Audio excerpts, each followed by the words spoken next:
Welcome to the third and final video in my Mainstage looping tutorial. In previous videos, we covered basic LoopBack setup and also audio routing.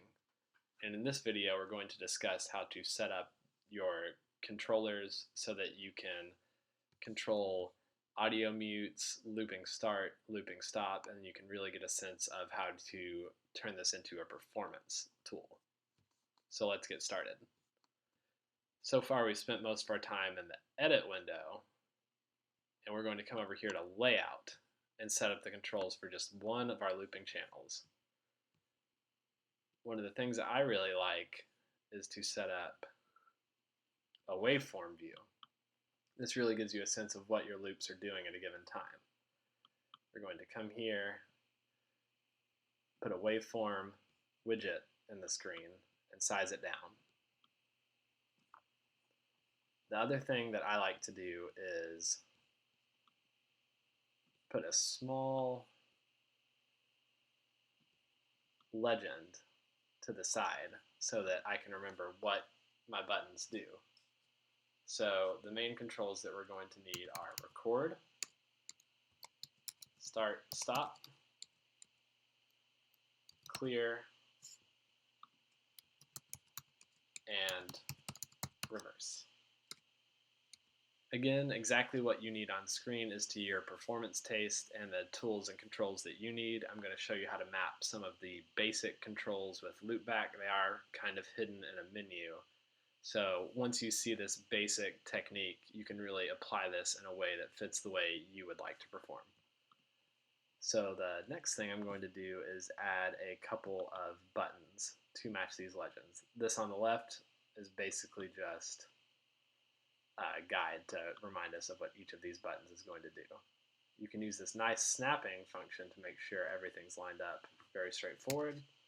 Press Control C and Control V to copy to avoid having to find and resize these buttons every time. It does get a little tedious. Copy and paste does help save you a little bit of time, and you can kind of eyeball your layout so that things end up pretty well balanced. So now we have 4 buttons and a waveform right here, and I'm going to add one directional knob and resize that just for volume and center that with everything else. So now we have one little strip of buttons and views and controllers, and we can apply that to a looper. One thing to note is that you want your loop controls set again at the concert level. It really matters whether you're at the patch, the song, or the concert level. Anything controlling a loop you want up here at the concert level. So you can come here, click one of these unassigned controls. Right here you can see the 3 options we have. I'm going to click LoopBack 1. So right now that waveform monitor is displaying our waveform from the first loop that we have. I'm going to click the record button. You can see a wide variety of options that you have to control. You can see the channel strip and the individual plugins. So we want this record button to control loop 1, LoopBack plugin, non-automatable, transport, and then record. So definitely follow that. It is hidden. So we're going to do a similar thing for the start and stop buttons. We're going to come to loop 1, LoopBack, non-automatable, transport, play stop. And again, you just walk down the line doing the same thing for clear. Make sure you're picking the right loop. If you're adjusting these for loop 1, loop 2, you can go ahead and pick that. LoopBack, non-automatable, transport. We're going to assign this to clear. And then a fun one that I don't use often but I like to have available is reverse, and it is actually in the same place. So now all of these controllers are mapped to this.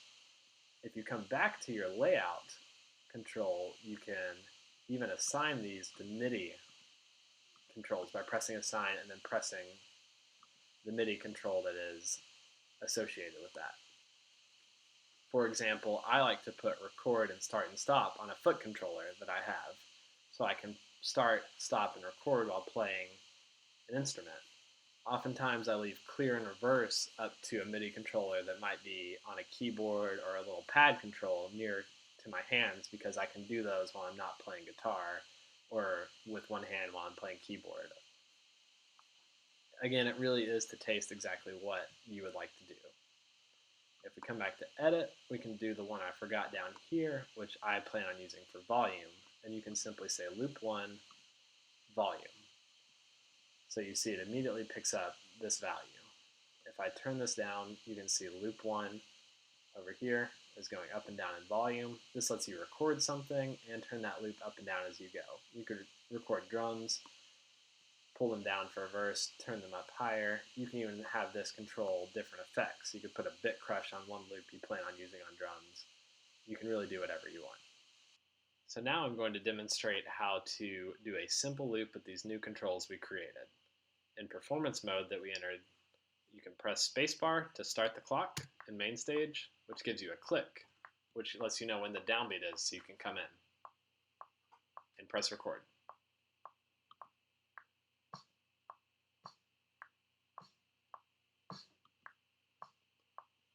So now you can see we have a basic loop. We can press record again to make sure we're overdubbing and add to it.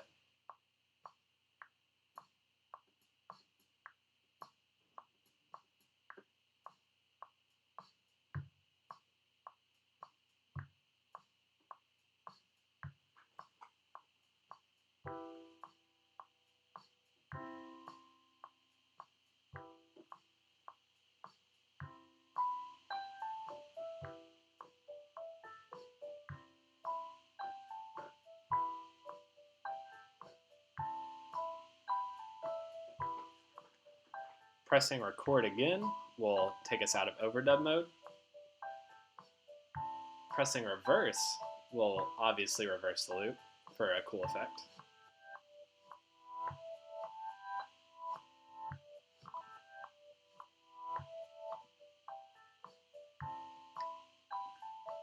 And we can stop by pressing stop, and stop will immediately stop the loop. One interesting thing to note is the default settings have record and play wait till the next downbeat, but stop always stops immediately when you press stop. I believe some of that is configurable on the LoopBack plugins themselves. You'll have to play with that until you find some settings that you like. I believe there are also fade out settings, so stop slowly fades the loop out and other things, but you're free to tweak that to fit your performance style. One other interesting thing is this clear loop button, and pressing it obviously clears the loop.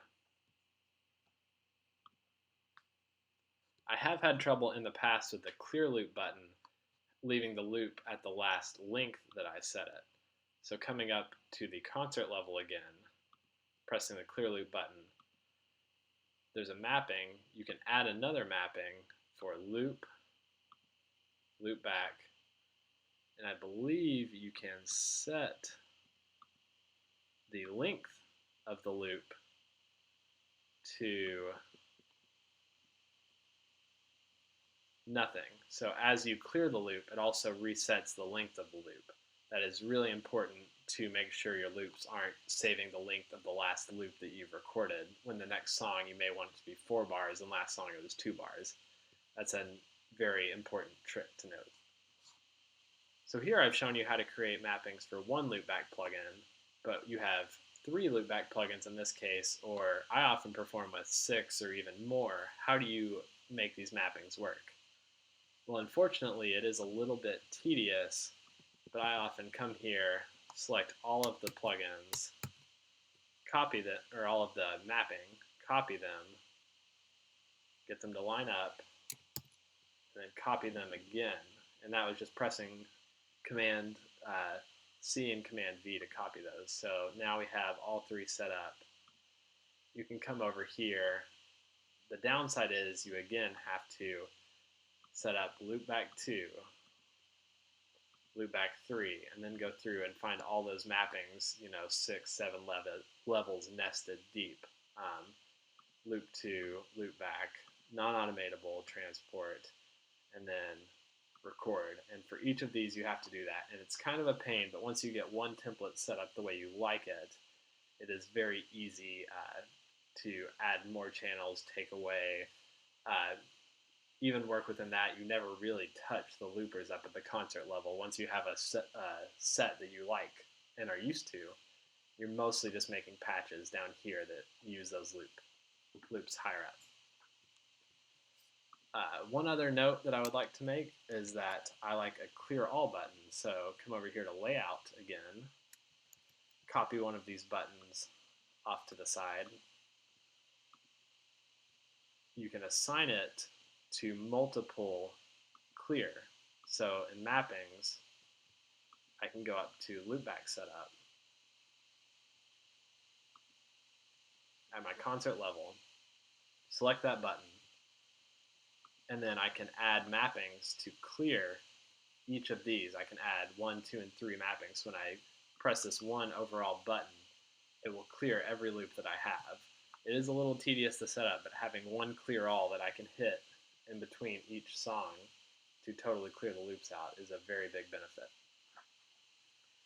Another thing you can do is have an extra button assigned to the mutes.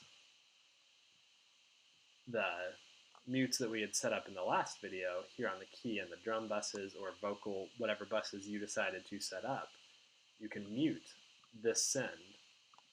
So if I come here, I can go to my keys bus, for example, sends bus 1 mute. Now this parameter, as I hit it, you'll see this bus 1 muting. When I have it muted, keys are not being recorded in these loops. So you can have as many mutes set up for as many buses as you have. That is kind of hard to explain and even hard to show in a video. If you have questions, please leave them in the comments. But that is one really nice trick I've found to performing with guitars, keys, vocals, a lot of stuff going on at once where I want to be looping one thing but not the others.